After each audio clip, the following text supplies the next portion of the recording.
Welcome to the Word for Life podcast, a daily devotional covering the entire Bible from Genesis to Revelation. Numbers chapter 21 speaks of God's special deliverance of Israel. After the death of Aaron, Israelites were journeying towards Canaan. Soon they met the army of one of the Canaanite kings. In verse 1 we read about the Canaanite king of Arad. He attacked the Israelites and even captured some of them. Remember that in chapter 14, when the 10 spies brought a bad report about the people of Canaan, these Israelites were discouraged and did not want to enter Canaan. They were afraid to go into Canaan because they thought the Canaanites were very powerful. You see, Israel did not show any faith. But now, the Israelites are not discouraged. They do not murmur. Instead, they seek the Lord and make a vow to the Lord. The Lord listens to their prayer, and the Lord gives the king of Arad into their hands. Friends, this was a great leap of faith in the history of Israel. Israel understood that when they seek the Lord and His strength, the Lord will strengthen them. You see, this Canaanite king was a small king with a small kingdom. The Lord used this battle with this king to prepare Israel for bigger battles in Canaan. Even today, believers take a leap of faith, seek the Lord and His strength, and find God's strength.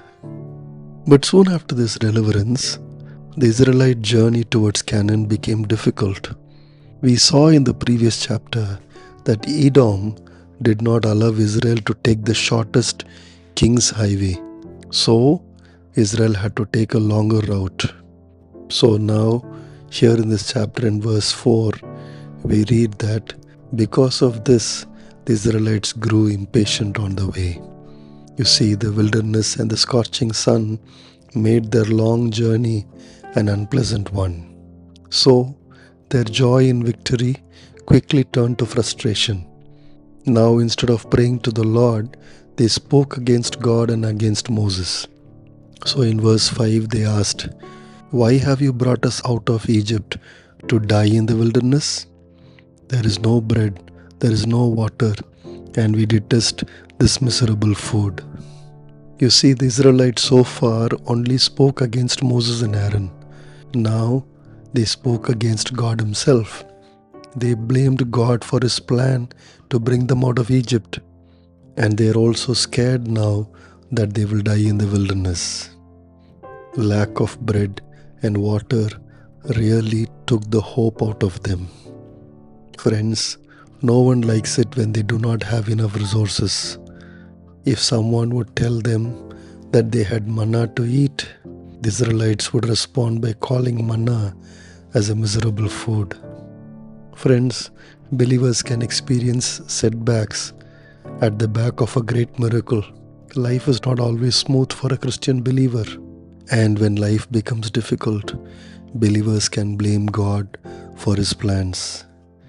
They can also despisingly talk about the Lord's blessings, like the manna which God graciously has given to them. But at this point, God taught an important lesson to Israel. First, He sent venomous snakes among them. They bit the people and many Israelites died. You see, historical records of this time tell us that this place was known for snakes. This means God gave the Israelites over to these snakes. Now when the Israelites saw death happening all around them, they stopped rebelling. In fact, they changed. Verse 7 tells us, "The people came to Moses and said, 'We sinned when we spoke against the Lord and against you. Pray that the Lord will take the snakes away from us.' So Moses prayed for the people." You see, the Israelites who just now taunted Moses now wanted him to pray for them. And when Moses prayed, the Lord answered their prayer. But interestingly, the Lord asked Moses to make a bronze snake and install it on a pole. The Israelites had to look at it and receive their healing. Friends, nothing can be so ridiculous than this. How can looking at a bronze snake bring healing? But just as the Lord had said, everybody who believed and looked at that bronze snake were healed. Friends, sometimes what a long sermon cannot do, a snake can do. You see, what the Israelites learnt here is that deliverance from a snake bite can come through a bronze snake. Friends, we need to note that there was nothing magical about the bronze snake. It was just a thing. But the point is, the Lord's power is sometimes displayed through weak things or people. God's people can be weak and struggling. Yet when they trust God in those times, they can find strength. Believers can be walking in the wilderness and even journey amidst lack. But when they trust God, He fulfills His purpose in them. It looks like Israel grew in faith after this incident, because we read from verse 21 that Israel defeated two very powerful kings called Sihon and Og of Bashan. And not only that, the Israelites possessed these nations. Verse 25 reads, Israel captured all the cities of the Amorites and occupied them, including Heshbon and all its surrounding settlements. Friends, from this point onwards in the book of Numbers, the Israelites move into Canaan in faith. They are convinced that God will deliver them. Even today, believers may feel weak, abandoned, and hopeless at times.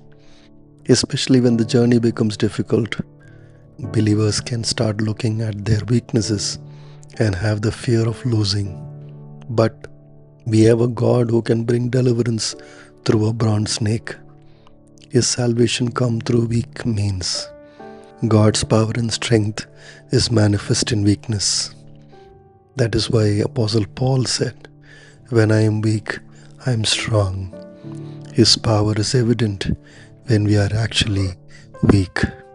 Our God is a God who delivers. Thanks for listening. We'll see you tomorrow for the next episode of the Word for Life podcast.